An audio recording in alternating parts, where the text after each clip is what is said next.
The battle for the continental crown on the continent is upon us. Afcon 2025 is just a few weeks away, and I'm so excited about it. Are you?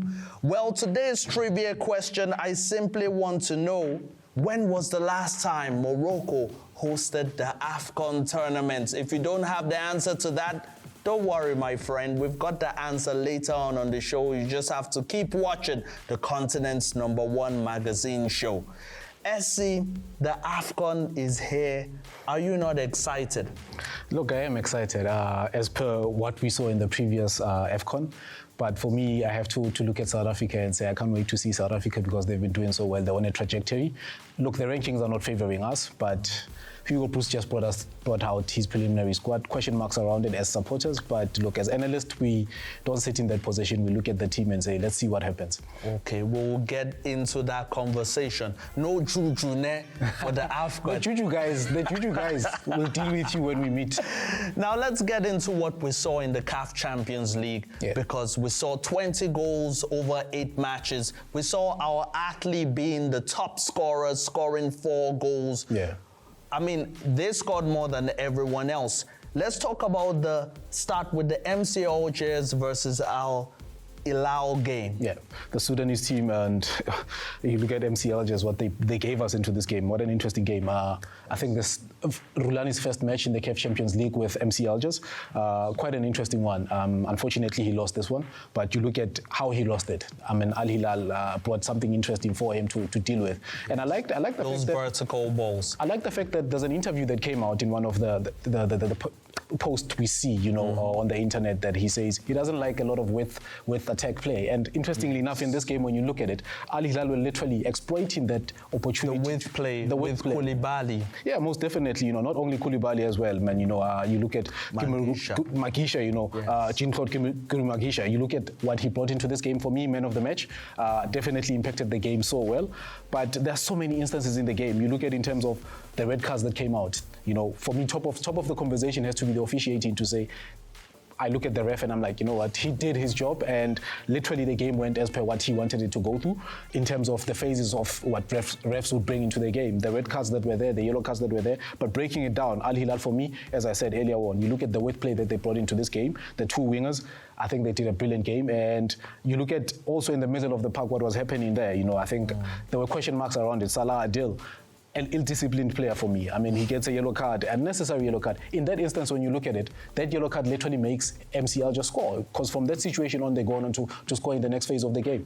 Yes, oh man, we saw so many explosive moments in that game. For me, I've highlighted Magisha destroying Bugera. We have to talk about that moment, because I think it wasn't fair to embarrass a fellow football professional like that on live TV. Look, as I said, when you look at it in terms of zones, you have to look at the poor defending from MC Algier in terms of the 6 defensive zones that they had to cover, but they didn't do a good job. You look at those 6 defensive zones, you got from 13 to 6 to 18. That's literally the offensive line.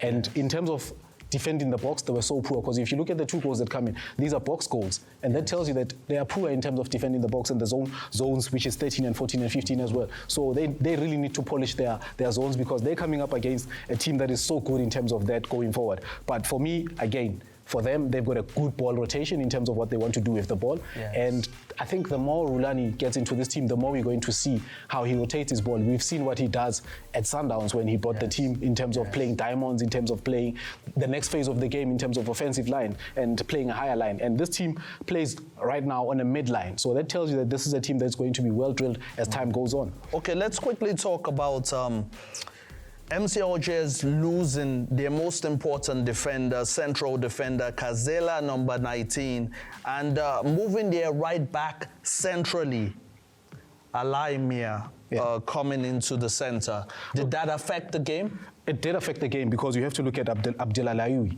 in terms of what he brought into the game, because he received the yellow card because he's always covering the new centre back. And that tells you that this is not a drill that was practiced at gym. And for me, I look at that and I'm like, it was probably one of those things that said to them, you know what, it's not as fluid as it's supposed to be at the back. But then again, you train for such situations where you have your 3v2 versus 3. It tells you that you are ready for these situations. And I think the player coming from the bench as well is a player that's capable as well. Yes, Khalif.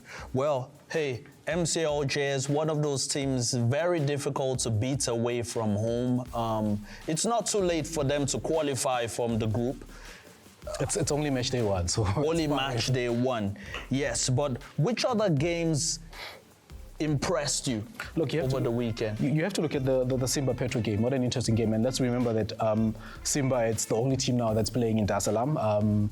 Young Africans is not playing in that stadium right now. So they've got that stadium to themselves. We're not going to talk about the conversations behind closed doors that says because of the voodoo that's there.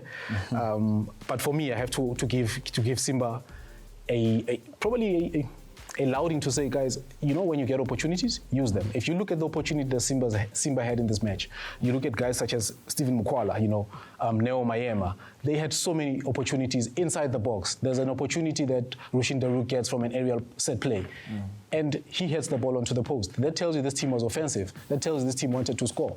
And they started the game on fire because they understood the assignment that they're playing not against an ordinary team. I mean, Petro is a team that is well capable in terms of beating anyone on a good given day. And they did that on this day. They scored a beautiful goal, you know. So for me, I look at the team and I'm like, this is a team that I think in that group, you have to point out and look at it and say they're going to do something very interesting when it goes forward. Okay, SC, now let's look at some of the games we can look forward to this weekend. Power Dynamos versus Pyramids. What do you expect to happen in that game? Defending champions. For me, it's rhetorical. I think they've already shown it in match day one. They're going to go forward and probably cause an upset. And when you look at that, as I said earlier on, or before these conversations when we spoke about it, you've got Pyramids as well as Berkane in that group that are literally going to obliviate everyone in that group. Yes, unbelievable. Well, RS Berkane has made a statement, Pyramids has made a statement, Al Ahly has made a statement that we're going to see the usual suspects actually dominate this season of the CAF Champions League. Well, it remains to be seen. After the break, we're going to be talking about the Confederation Cup and so much more. Stay tuned. We're out here at the Zanzibar Fan Parade to celebrate SA Sports betting heroes.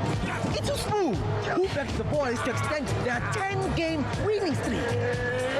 And Sarah, who went all in on an innings win. Yes, JP, who betted that we would slot a match-winning penalty? It doesn't matter who you are or how you bet. Together, we are Mzansi. Are you with us? Yeah!